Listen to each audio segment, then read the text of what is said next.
Welcome back, class. It's your girl, Charlotte, and today we're going to be exploring a topic that I'm really passionate about. It's about building your base the right way. Look, and when I say right, I mean your individualized, personalized, right way. As you guys know, my story is that, I had a health scare. I decided I was going to at least try to take better care of myself. And I went to the gym. And on that first day, I could barely walk for 2 minutes at 2 miles per hour. But 16 months later, as I've told people a million times, 16 months later, I was crossing the finish line of my first ultra marathon. So when it comes to building a base, I'm going to tell you a little bit about what I've learned in the process of building that base, and what I think are good ways of tackling this thing called building your base. Because at the end of the day, I'm gonna tell you right now, the way there's this expression in ultramarathoning. It says time on feet, meaning this, y'all. The amount of time you spend on your feet is going to contribute. The more time you spend on your feet is going to contribute to you being successful as a long distance runner and or a walker and or a run walker and or whatever. You know what I mean? So it's really about time on feet. So that's about building your base. So let me tell you a little bit about what I did and what I recommend. First of all, I started right exactly where I was. I could only go for 2 minutes at 2 miles per hour. That's just what I was. That's my level of fitness. Okay, I started there, and I really want people to embrace that, because I think a lot of times we start and we do too much. And I'm here to say, just start where you are. And I know a lot of people feel like, well, where I'm at is slow. Where I'm at isn't, I can't go that far. And just remember, that's true of everybody. We all had to start somewhere, right? And to be all right with that. Because if you trust the process, you will get to that moment where you're crossing the finish line of your first 50-mile ultra marathon, or you're crossing the finish line of another ultra marathon, right? So for me, building your base is about starting where you are. And then what I tell people is I add on time and I add on distance, not at the same time. Usually I start with time. So I went from 2 minutes to 4 minutes to 10 minutes to 20 minutes to 30 minutes. You know what I mean? Probably not that fast in terms of increments, but I just progressively started to spend more time as I felt confident. The moment I felt confident at going for 5 minutes, I was like, okay, let's see if we can go 8. The moment I felt confident about going at 8 or 10, I was like, okay, let's try 12 or 15, right? And then what ends up happening for me, the way I build my base, especially if you're starting from really rock bottom, is building your base around time. Because I feel like it's less intimidating, and I just think that you can navigate going faster and doing more distance better, because you'll know a lot about your body. So I say, work on time. What I did was I purely walked until I could go for 40 minutes nonstop. That was my goal. And getting to that goal really was good for me, because by the time I got to 40, my body was really ready to start running. In fact, when I was on the treadmill, there was days when I was on a treadmill and my body would be like, okay, let's run. Like something in me would like pop up. I don't know what it is. I can't even explain it to you guys, but it was just like this moment where I was like walking, and I'm probably walking at such a fast pace, and my body's like, well, we probably could be more energy efficient if you would just pick up your feet and start to run. So, and I would have never understood, like if somebody said, oh, time for you to stop running, I would have really not understand what that was. But because my body intuitively guided me towards that direction, it was easy for me to fall into running. I'm not saying that that's going to happen for everybody, but I bet you $1,000,000 it'll happen for most people if they just listen to their bodies and allow the process to be what it's going to be. Now, once you get to like 30 or 40, once I got to about 40 minutes, then I started to intermittent walk and run, okay? I'm still not measuring distance. I don't care. I don't really care right now. Like, that's just not my goal. My goal right now is to just be steady. My goal is to be consistent, and my goal is to feel confident about doing more intense run walking. So I started with run walking, and then I got to the point, I would say I did run walking for, I probably did run walking for a very short period of time. And the reason being is because my body told me that when I ran, and I ran at the right stride, it was more energy efficient. Also, when I started running, I started getting runner's high. So when you start getting runner's high, you kind of like be like, I want to experience that again. And so, which is probably, I don't know if that's a good or bad reason to be doing anything, but I'm saying like, or I would know like within early on when I was first running, within 5 to 7 minutes, I was starting to experience kind of this runner high. And then it took longer. And now it takes maybe 20 minutes, 20, 30 minutes before it really, I don't know if it necessarily takes 20 or 30 minutes to kick in. I just can't tell. I think the longer you run, the less connected you are to that high. Because it's not like a high when you, I guess, get drunk or do drugs. I don't know, because I don't do neither of those very much. I've never done drugs, and I drink very little. So, but you just kind of like, you feel like you're floating on air. That's what my runner's high feels like. It's easy for me. My strides are nice. I'm kicking up in a little speed. It just feels free and easy. It doesn't feel like I'm efforting. I'm not having to do any work to do the run. That's what it feels like when I have runner's high. And so I'm like, okay. And so sometimes you can't tell because I think sometimes when it kicks in, I might be going up a hill, which is going to be hard, no matter if you have a runner's high or not. And so I may not be able to tell. Maybe after I'm done with the hills or whatever, stuff like that, then I'm like, oh, okay, yeah, things are getting easy again. And so I really focused on time. Then I focused on integrating more running. So I started with 1 minute, 1 minute run, 3 minute walk. And then for me early on, I'm just going to say this. This is what I found worked for me was I would walk about a half a mile to a mile, and then I would start running. And then when I got to a place where I would always say to myself, if you're tired running, just stop and walk. So that's what I did for the longest. But then I found myself challenging myself to go the distance. So I would walk I would walk a half a mile to a mile away from the house, and then I would, run for a couple of miles. And then I knew when I was at that point where I was like a mile away from the house, I would walk again. That worked for a while. And then, honestly, I just got to the point where I could fall out of my bed, put on my fit and my sneaks, and from the front door, I could run all the way back home. It happened it just happened so easily.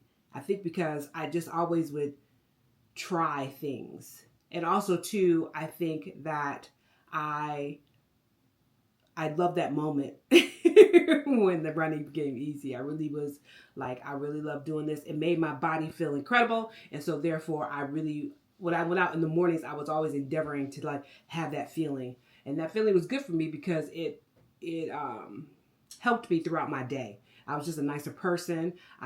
Things didn't bother me. I was like, okay, crazy people be crazy. Y'all do you. I'm good. And then I'll go run the next morning so I can deal with it again the next day. So I say this, look, when I was building my base, it was like being instinctual,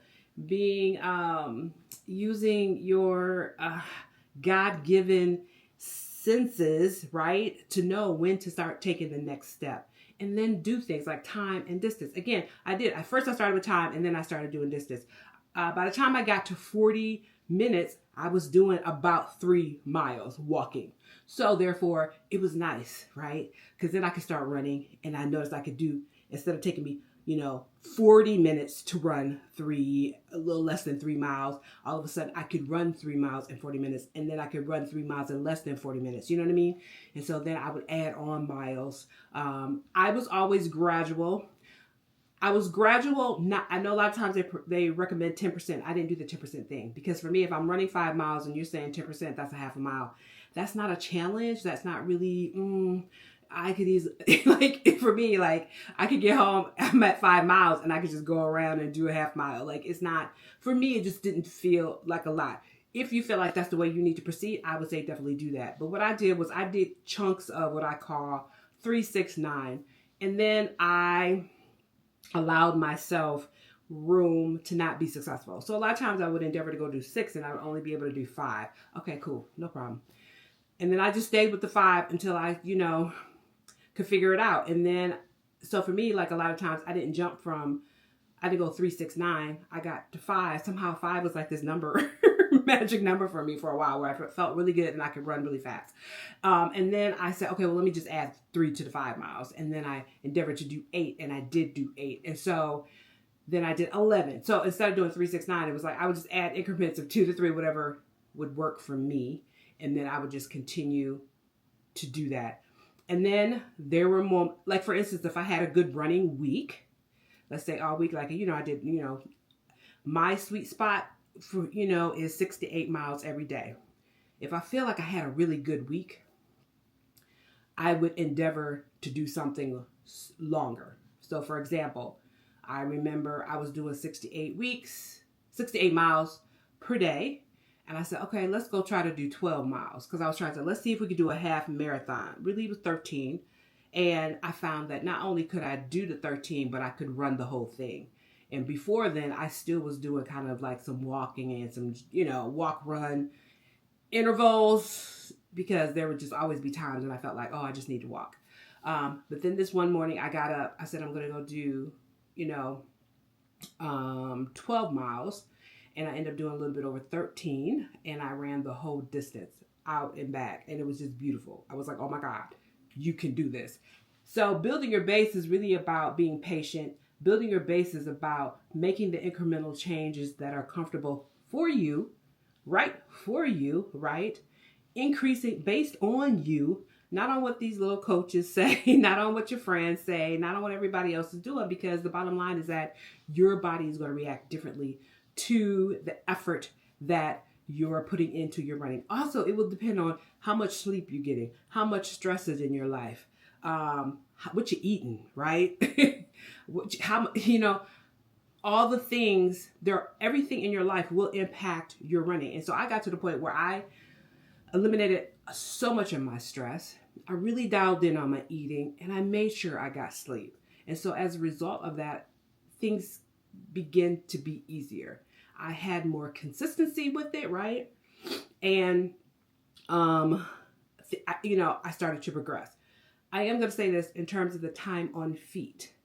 In time, I learned to spend more time on my feet. For example, I would park in the back of the lot, right? I stood at my desk at work. I took the stairs instead of the elevators. I walked across campus instead of jumping on the shuttle. All these things contribute to time on feet. And when you want to do endurance training and long distance training, you're going to want to integrate moments to be on your feet. Because what you're doing is you're telling your body, look, I know that you sit your butt down most of the day. However, I need you to understand that I am in a relationship. I'm doing this thing whereby I want to be on my feet more. And so your body's like, oh, okay. It starts to register that, and then it starts to cooperate. And then it starts to help you kind of be more efficient, increase your endurance, and feel better when you're in the process of moving your body forward for long distances. So when it comes to building your base, y'all, I can't stress this. This God is my witness. Please just allow it to be the process. And sometimes it will feel slow and sometimes it will get on your last nerves, but let it be what it's going to be. Because I tell you, at the end of the day, woo, you are going to love, you're going to appreciate, you're going to feel like in beast mode because you've been able to make this progression over time and it feels good. It doesn't feel forced, manipulated, cajoled, like you beat yourself up to get there. No, you got there naturally, instinctively, right? Intuitively, organically, because your body can do it. But you just got to work with your body. You got to understand that your body's like, look, You've been sitting on your behind for all this time. In my case, I was 48 years old when I started this journey. My body was like, look, boo, you ain't never been in no sports. You ain't never done no exercise. So don't get it twisted. I am not going to be able to get you to no ultra marathon overnight. I didn't even want to go to an ultra marathon. That wasn't really even my goal. But anything that I wanted to endeavor to do, it was like, look, I'm working against years of you living a sedentary lifestyle. So just remember that, fam. Just remember that and trust the process. I promise you, I promise as God is my witness, I promise you, you will see your body respond and you will increase your endurance and you will see yourself doing ultra marathons. God is my witness. In a body like mine. So it's not like you got to be in a certain kind of body, but you do got to put in the work. You got to build that base, right? But more importantly, you got to put time on feet, honey, and you got to figure that out every single day. Okay, you guys, look, your homework this week is, I'm going to talk about homework before I step into talking about the science. Your homework for this week is I want you to find your comfortable pace. Not your running buddies pace, not your Strava followers pace, not your pace back when you was in high school and you was like all that and winning awards. No, not that pace. Not Usain Bolt's pace. Woo! Ain't nobody ever gonna get to Usain Bolt's pace. So, well, maybe. But I'm saying don't worry about that. Just go at your pace, right? Figure it out for yourself. What is your pace right now? Not in the future, but right now. And embrace that. Embrace it and use it as the fundamental starting point for your journey. How you will do that is you will time 3 runs at a pace where you could hold a conversation, right? Or walk, or run walk, whichever you want to do. That's your foundation, guys. And if you need to walk every 5 minutes to maintain that pace, do that, okay? Don't get it twisted. Don't get it twisted. Walking is moving forward, okay? And let's just be for real. There's not a single ultra marathoner that runs the entire race. Quiet as it's kept, even the elite. I've been on the course. I've seen them walk. They walk too. And so, especially in ultra marathoning. I don't know about marathons, but ultra marathoning, yes, everybody at some point in time is probably going to do some walking. It just happens. It's just par for course. It's what we do. It's like how because our bodies are not really designed to be moving this distance all the time. So anyways, so perfect. What you want to do is write down that pace, and then know that for yourself. This data is going to be gold for building your personalized training plan, because the bottom line is that I can sit up here and tell you all kind of training plans. Your personal training plan is what's going to work. And for me, I feel like this. If you want longevity, if you want to be successful, honestly, y'all, when you tap into what's inside of you to figure out how to train, you'll be more successful, because nothing external to you is going to get you to run faster, get you to run for longer. Nothing. You control that, and you're the only one that can control it. Okay. All right, y'all. Let's talk science for a minute. Okay, there are 2 types. So when we think about building your core, I wanted to just talk a little bit about science and to talk about there are 2 major types of fitness we need to build. First of all, our aerobic, and then our anaerobic. Look, when we talk about aerobic and anaerobic energy systems, it's really just about understanding how your body handles different levels of effort. Your anaerobic system is your everyday system, all day energy source. It's what keeps you moving at a comfortable pace. The kind where you can still chat when you're running, with your buddy. But it's nothing super fast. It could be fast depending on how fast you go, but it's steady and it's sustainable, right? Now, your aerobic system, that kicks in when you're really pushing it, right? You cannot, when I'm in anaerobic, I can't talk. It's like if I could breathe, I'm happy to be able to breathe. I'm not going to be able to talk. So like when you're charging up a steep hill, you could barely get 2 words out because you're breathing so hard. It's powerful, but burns out fast. That's what anaerobic is. I repeat, it's powerful, but burns out fast. Here's the thing about ultras. You're going to be out there for hours upon hours, sometimes an entire day or even more. There's no way you can sustain that high intensity. So don't even think about it. out of breath effort for that long, trust me, probably will hurt you more than it will help you. And many people have learned this the hard way. That's why about 85 to 90% of your ultra training needs to focus on building that aerobic base, right? Those long, steady miles where you're breathing easily and feeling comfortable. The rest, sure, you'll have moments when you'll need to push harder, but they're the exception, not the rule. It's not about running fast, y'all. It's about running long. And to run long, you need to run easy. And I don't mean super easy, but easy for your body, okay? And your easy will, in time, at first, your easy is going to be slow. You're not going to cover a lot of distance, but in time, your easy is, you're going to like be able to cover a lot of distance, and you're going to be going at a pace that seems fast, but really is easy for you. So that's it. Okay. Fun fact. A 2022 study in the Journal of Sports Medicine found that successful ultra runners spent significantly more time in their aerobic zone family during training compared to those who didn't finish races. Translation: you got to slow down to go far, okay? Look, before we end, I want to say this. I've heard every excuse in the book because I've made every excuse in the book myself. I thought, oh, I'm too slow, I'm too big, I don't look like the elite runners. But here's what I've learned: the trail doesn't give a flying hootin' about what you look like, okay? The trail sees you and it's like, okay, Charlotte, I see you. Okay, go ahead, have some fun. You know what I mean? It only cares that you showed up. Every step forward is a victory, whether it takes you 10 minutes or 20 minutes to cover, let's say, a mile. You can do it. Now, here's another tip for you. What I want you to do, I had you do the homework assignment, but I want you to do this. Track your energy levels throughout the day.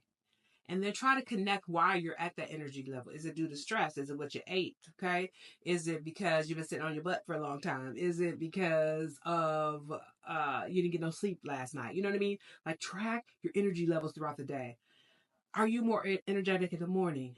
Are you more energetic in the evening? This information will help you optimize your training schedule. Because remember, when you're playing this long game, that's what this is. I should have said that at the beginning. But really, when you're playing the long game here, this will help you with your ultra running, and it will help you with establishing sustainability and not speed. Speed will naturally come. I want people to understand. People are like, oh, well, I'm never going to go fast as ultra runner. Well, you really don't have to, but if you want to, that's your thing. I'm going to say this: your body will speed up naturally. Like, there are times when I'm running and I'm running at a certain pace and I'm like tired. I'm like, ah.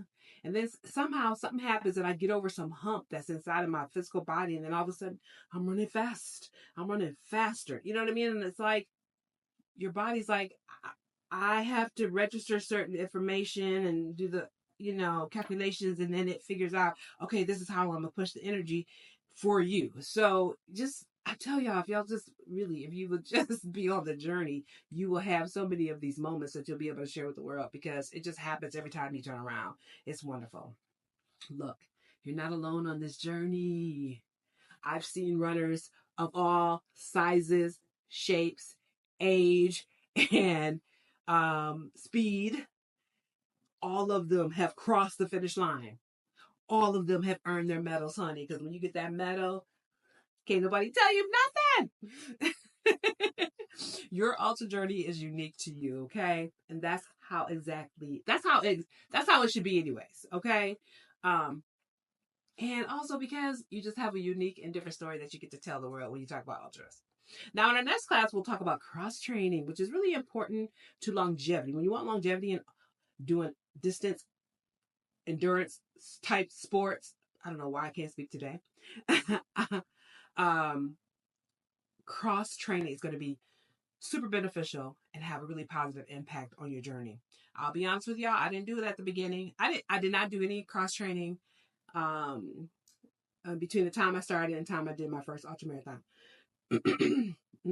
Because I was just like so happy I could run. So that's what I did. I was like, don't, it ain't broke, don't fix it. But when I think about longevity, that's when I realized, ooh, I need to do some cross training. Okay. And it's really been beneficial to my journey. And it does help me stay in the game in terms of doing events. The truth is, I didn't know better. But now that I know better, I do better. Okay. Until next time, keep moving forward and trust your training and trust your intuition. Okay. Remember that every ultra runner, even the elites, okay, had a day one where they started. It might have been when they were 6 years old, but everybody has had a day one. And enjoy the journey. It's for you. When you wake up one morning, when you look back on the journey, you really are going to just, it's going to bring you so much joy, a kind of joy that you can't even imagine right now because you haven't gotten there. I'm a living witness. When I think back to the first day I started, y'all, I could only go for 2 minutes at 2 miles per hour. And now I'm doing ultra marathons. Please. I love my journey. I absolutely adore it. And it has changed my life. Peace and love, family. I'll see you in the next class.